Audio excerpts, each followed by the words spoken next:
For Louisiana versus all y'all, Jarrett Roser and Sam Spiegelman here for another episode of Recruit Dat Boot, running through uh, a strong run of commitments, particularly for the in-state schools, but a couple of neighboring powerhouses and yet another Michigan notable that we'll get to toward the end. But Sam, it's been a couple weeks since we had a chance to do this, and it's been an active couple of weeks in terms of just recruiting movement, a lot of commitments and a couple of key decommitments. What's it been like for you to try and keep up with all this during a busy stretch on top of all the camps and whatnot? Yeah, I feel like a broken record, but June and July has just emerged over the last 5 or 6 years as one of the busiest times of the year.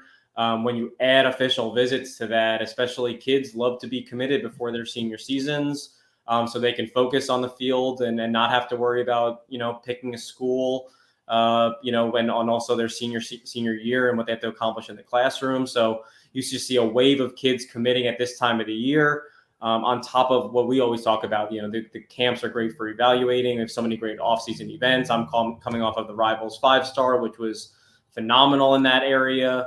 But as July hits, it's decision after decision. Everyone is locking in dates. Schools are getting cut. Schools are getting picked. You have a few upsets here. But really, Jerry, you already know where my head's at. I'm already focused on, let's get these commitments out of the way, because that when, after Labor Day, there's a whole new wave of new visits, new schools entering the mix. Senior seasons begin, which means prospects have even more eyes on them during the most important evaluation time of the year. And sometimes that opens the door for another wave of commitments a little bit deeper into the fall, which that's where the drama comes in. So I'm staying busy.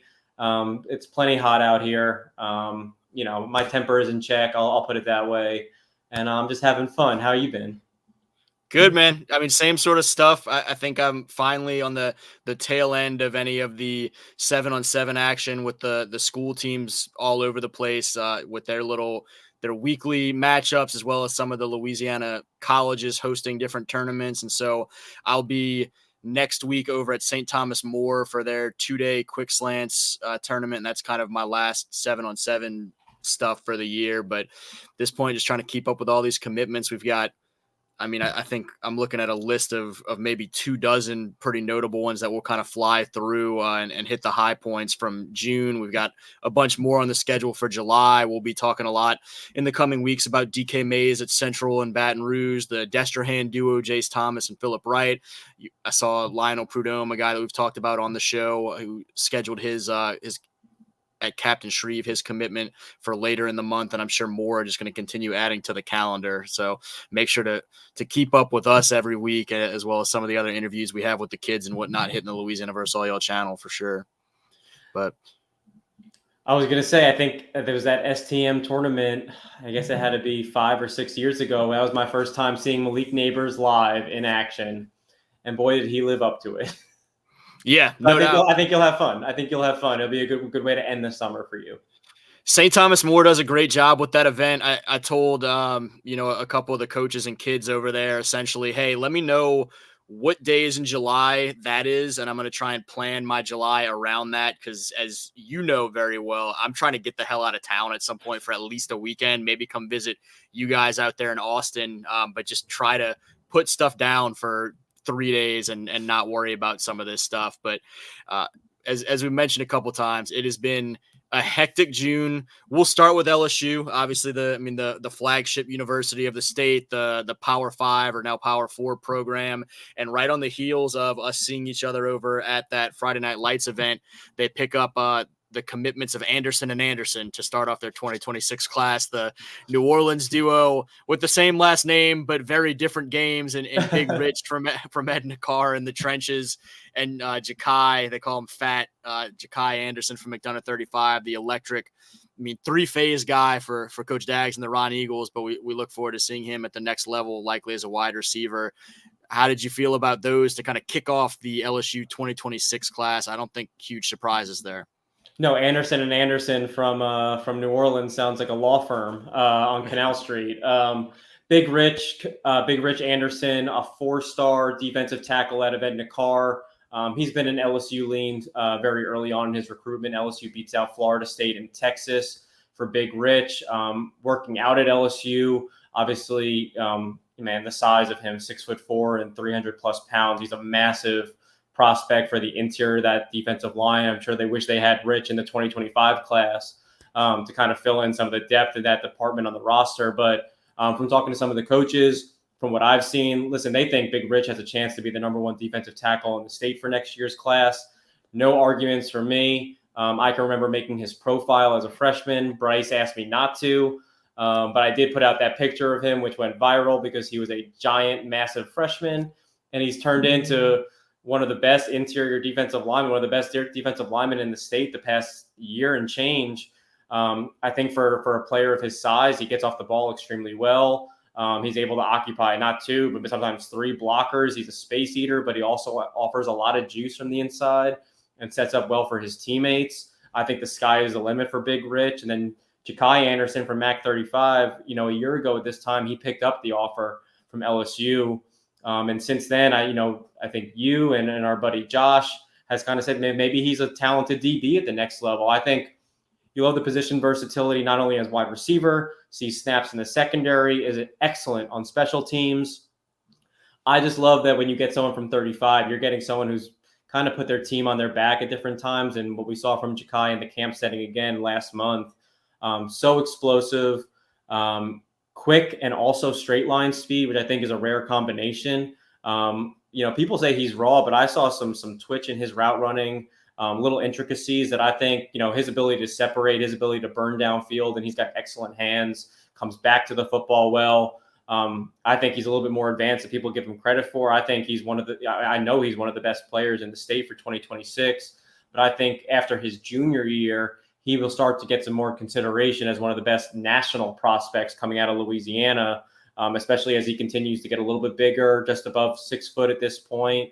I think LSU did a really good job padding some of the early commitments in their 2026 class now this summer.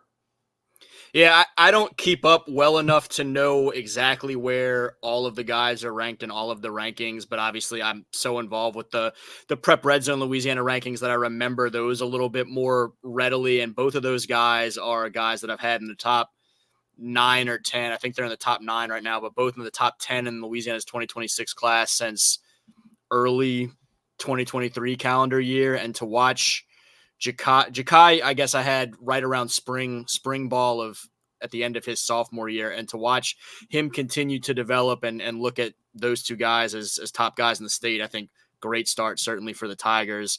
Another guy, on the flip side of things, before we get into some of the commitments from the other schools, a guy we alluded to repeatedly, Jabari Antoine, and kind of where he was with his recruiting process and seeing some of the mutual attention with Miami, Florida State. He announced his decommitment, and I think set off some alarm bells for some LSU fans. Was not the most surprising news to me. What's been kind of the latest on your feel for where Jab's at?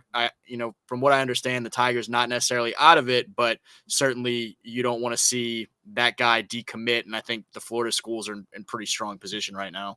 Yeah, I thought the proof, the writing was on the wall when he did not attend Friday Night Lights. I don't think Jabari has actually camped at LSU, which is probably a sore subject for Corey Raymond, who has a history of getting his top senior DB commitment on campus for these elite camps. You think about Major Burns doing it, Derek Stingley Jr. doing this, Elias Ricks doing this, whether he was an out-of-state kid.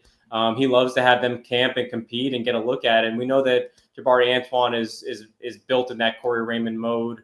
But I think that Corey Raymond is going to have a tough decision on his hand because he's got his hands full battling Florida State and Miami, which have both hosted Antoine for official visits this past month. He's been back to LSU, and like you said, I don't think the Tigers are going anywhere with Antoine at this point. I do think they have their work cut out for them, but I do know that Corey Raymond is a New Iberia guy. Has recruited this Westgate High School extremely well during his previous time at LSU. Frank Wilson is heavily involved here. Antoine has talked about getting back to Florida State for a game this season, the same with Miami. I also, worth noting, he still has his official visit to LSU to take, and I expect them to get him on campus. I don't think LSU is playing from too far behind right now, but after taking those out-of-state official visits this summer, it has evened the playing field just a bit, but I don't think the Tigers are going anywhere. They're hoping for a DB class with Jabari Antoine and DJ Pickett this year, I don't think that's completely ruled out at this point. And apologies in advance for a little tangent here, but in terms of the whole camping thing going into senior year, it seems like there have been more guys in recent years, particularly top prospects, that like to kind of have the opportunity to not have to camp, to just show up and not necessarily put in that level of work because they feel like they look at it as an evaluation only and feel like they've proven enough and that they don't need to do more to show that they're a guy that can play there. But I know the LSU coaches and coaches at other programs really look at that and say it's not necessarily about evaluating you all the time, but we want to see sort of how you're wired and your mindset and how you interact with and compete with other top prospects. And they want guys who have that mentality that they want to go compete at anything at all times. And if you're there just kind of hanging out and watching and shy away from or avoid that competition, it has become something that's, some LSU coaches will say is a little bit of a turnoff. Yeah, to that point, to piggyback off that, this is a guy that Frank Wilson and Corey Raymond had commit in January to be one of the pillars of this class, along with Keelan Moses and Harlem Berry and Bryce Underwood. And with that, what you talk about this camp setting, they're working out receivers in the 2025 class, the receivers in the 2026 class, 2027 class, and they want to know that their commitment, they want to see how he's faring against these guys. It's a great evaluation for both sides. They already know what they're getting in Jabari Antoine or what they were getting in Jabari Antoine. But to your point, they want to see him compete against these guys that are looking for offers or guys that they're hoping to add to their 25 and 26 class to kind of see how do they react to different situations, whether it's adverse or, playing really well. They want to see that. And not to mention Corey Raymond wants to coach them up. It's one thing to text them and, go over film each week. It's another to get a live coaching experience. We're getting ready for someone like Jace Thomas to commit in 10 days. Well, Jace Thomas just worked out with, Blake Baker, the defensive coordinator and the safeties coach at LSU. And they know how he responds to coaching. And I think that's something that Corey Raymond and Blake Baker were hoping to get with Jabari Antoine last month. A long ways to go for LSU, but they're not out of it. But certainly not showing up, it certainly does raise that red flag.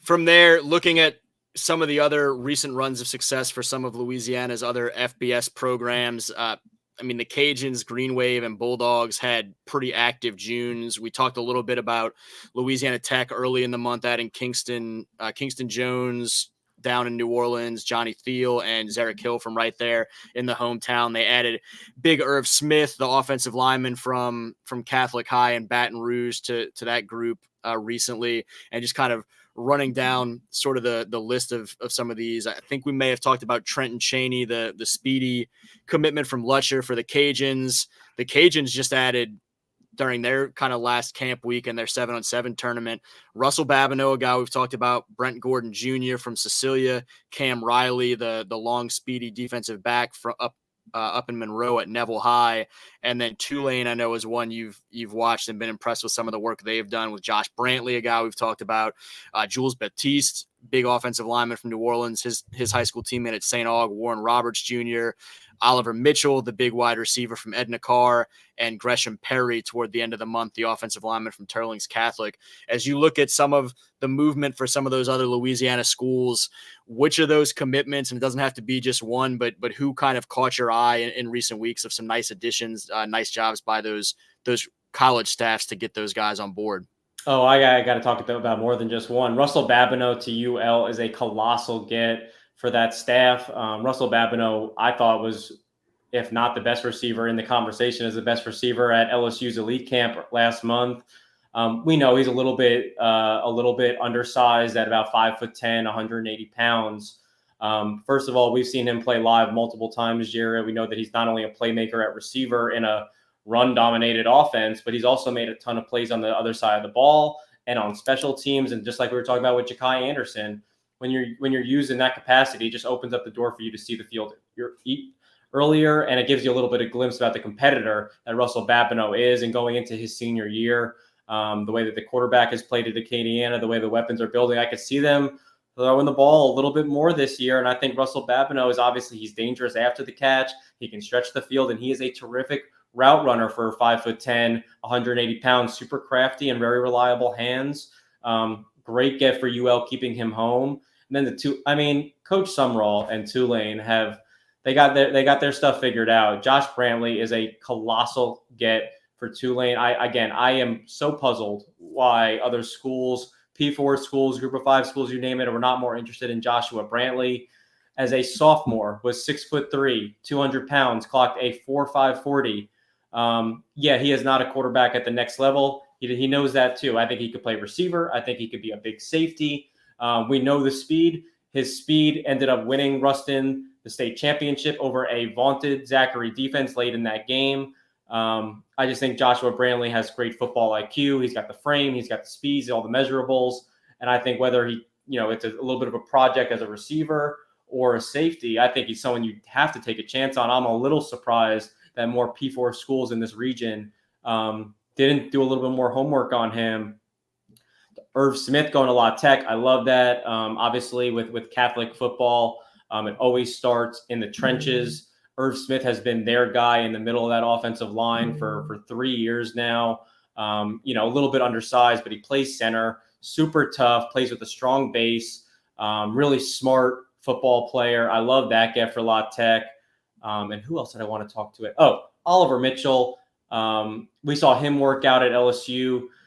He's going to be the tallest receiver for Ed Nicar this year. He's a little bit raw, but a big pass catcher that gets downfield quickly, good hands. You love to see that, someone who doesn't have the electric 40 time falling to a place like Tulane, where they could take advantage of his size and ball skills in that receiving core. And then the linebacker from St. Aug, Warren Robertson, has been testing out of the waters at all these offseason events. He looked great at LSU. I think he clocked a 4.5 40 there, or maybe even sub 4.5. I know that he was one of the top performers for me at the Houston Under Armour camp back in March. I think that he's going to play a little bit more on the edge for the Green Wave, if I understand correctly, but he's playing linebacker for Coach Valdez in St. Aug. Kind of reminds me of a Diet Coke version of Keelan Moses. This guy plays downhill. He's got speed to go sideline to sideline. And if you project him towards being a pass rusher, that same speed, that same first step quickness, and that downhill play style, I think will translate really well to the middle of Tulane's defense down the road. Yeah, I think everyone that we've mentioned, both the guys that you just spotlighted some more, as well as guys that, as I was rattling through rapid fire, you hear everyone around these guys talk about their toughness, their work ethic, all those things. And so the attitude that they will bring to these Louisiana schools that they know well, and these coaching staffs know them very well, are going to be some great fits. All the guys you mentioned really stand out. Russell Babineau, a guy that had SEC offers, and despite not necessarily growing vertically the way that people anticipated or hoped at one point, his toughness and he goes to Acadiana. Everything they do is built on a level of physicality and nastiness to what they do. And he shows that. He's been thrown all over the field, had to step in for Caden DeBetta at a point this past year and play some quarterback where he's got the ball in his hands, running that veer offense every play and taking some hits. And you mentioned the route running. He's open all the time. Anytime he gets a chance, he's creating separation. Another guy that I've watched a ton of this group that's been a little bit more under the radar that I want to shout out a little bit is the guy Brent Gordon Jr. from Cecilia, an all-state defensive player this past year for the Bulldogs in their run back to the Dome, played a lot of safety, was a tackle machine that we saw in the Dome. I think double-digit tackles there. I watched him work out a lot as a corner this offseason, both before a shoulder surgery in December and then coming back to it this spring, and was very impressive in coverage. And so somebody that I think has that much more to his game than we've necessarily seen on film to date. But love what all the in-state programs are doing right now, and love what some of these out-of-state programs are doing as well. I teased at the beginning, Jasper Parker's not going to be lonely up there in Ann Arbor. He's got a guy coming from the West Bank with him, and Jacob Washington, another guy that we've talked about on here, the tall, speedy receiver from Archbishop Shaw, becomes the second commitment to the Wolverines in a span of, I think it was 8 or 9 days since Jasper had when he popped last Monday. Thoughts on Jacob heading up there to go to go join that program? Well, color me surprised that one of Hank Tierney's superstars is following one of his former superstars, Ron Bellamy, to Ann Arbor. But quickly, I mean, we talked about Jasper Parker being in rarefied air. Four players from the Boot have gone up to Michigan in the Rivals era, so that's since 2003, and they're halfway to that total now with Jacob Washington now on board. I can tell you that Missouri was really the team to beat for a good chunk of the offseason. So really credit that official visit to Michigan for kind of changing the landscape of this recruitment and during stretch time. I think Jacob Washington is going to compete to be the number one receiver in the state for the 2025 cycle. He's right there with Teron Francis from Edna Carr. In fact, I think Sean Carr played to open the season, so I'm just drooling over that West Bank duel. But Jacob Washington, size, 6'3", 180, speed, the ability to separate downfield, I think he does with ease. But I've been watching Jacob work out for 4 or 5 years at DPT, and then getting to see him in different settings. And I think the world of him. I think he's a true X receiver with size and speed to burn on the perimeter. I think this offseason has been really an arrow up offseason for Jacob as he kind of continues to hone his skills at the position, his route running. Again, I think it's an excellent get for Michigan. I don't think that they're done in Louisiana, but I do think that by the time, when we're having this podcast in October, November, we're going to be talking a lot about Jacob Washington and the plays that he's making in the Catholic League. And I don't know if the recruitment is going to pick up another level. I just think that he is one of the best players in the state and the country. And I think he's going to be nationally ranked by the end of the season if what I've seen this offseason translates to the field on Friday nights. One of the biggest takeaways from that might be that you said you don't think Michigan's done. They went over a decade without a Louisiana signee, had a Marion Walker in 2022, and now have 2 commitments right now for the 25 class, and you think there might be more to come. But another Jacob, we got a bunch more to kind of hit on, but we'll hit them rapid fire to not drag this one episode on too long. Jacob Bradford, a guy we've talked about a ton from Catholic Baton Rouge, commits to Houston, another fantastic Louisiana get for Coach Willie Fritz and company. And then the 2 Mississippi SEC schools with a lot of movement, couple guys, I guess we've talked about on here in Diamond Jackson from Westgate, Frizzell Shepard Jr. from Scotlandville, both committing to Mississippi State, joining another earlier on in the summer commitment I really liked in Kenny Darby from Airline. And then Ole Miss, positive and negative, Rose and Thorn. Corey Amos decommits, backs off his previous commitment to the Rebels. Corey Adams from Edna Carr commits right in the span of a couple days there, those 2 guys in and out. Thoughts on the Mississippi movement of Diamond and Frizzell heading to Starkville, Corey Amos backing off his pledge, Corey Adams committing to go to Oxford? Yeah, let's start with Ole Miss. I think it's a tough. Corey Amos is, I think, one of the more intriguing edge rushers in Louisiana, in the country. He was absolutely brilliant at the Houston Under Armour camp back in March as a stand-up edge rusher, playing outside linebacker in a one-on-one setting. When we saw him in the Dome, that was my first time seeing Amos, and you see the tools, you see the physical gifts, but kind of just a tackler. He's not really someone you expect to really drop back in coverage and make a lot of plays, but as a bona fide pass rusher, I think the sky is the limit for him. I would keep my eyes on Tulane. Again, Coach Sumrall, he knows how to find them. And then Corey Adams committing to Ole Miss. What a huge get for Pete Golding. Pete Golding was the first to offer Corey at his spring game. I think it was after his sophomore year. So the first offer for him to roll in. I think this guy is, again, he's a lot of untapped potential. He plays on that loaded Edna Carr front, but 6'4", 225 pounds. That's exactly what you want your defensive ends to look like. Corey Adams always I think he's not always the finisher, but always generates a lot of pressure off the edge. Very good at setting the edge in the run game. I think another guy candidate to be a breakout senior season for Corey. And then on to Mississippi State. I love the back-to-back gets from the Boot. Frizzell Shepard has all the speed in the world, and in Jeff Levy's offense, that should play really well as they love to stretch the field and get their downfield playmakers the ball. And then Someone like Diamond Jackson, we talk about it. He's oozing with potential. We've seen him play running back. We've seen him play receiver. We've seen him work in the slot. I think he's going to bring that position versatility. I think he's dangerous after the catch. And if he can stay healthy, I think he's got great hands and the ability to kind of operate inside and outside, a little position versatility for State.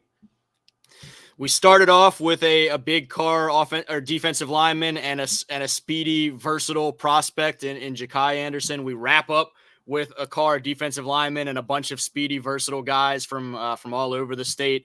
But we're gonna wrap this up for good. Make sure you keep up with us throughout July for some more commitment movement, as we mentioned before.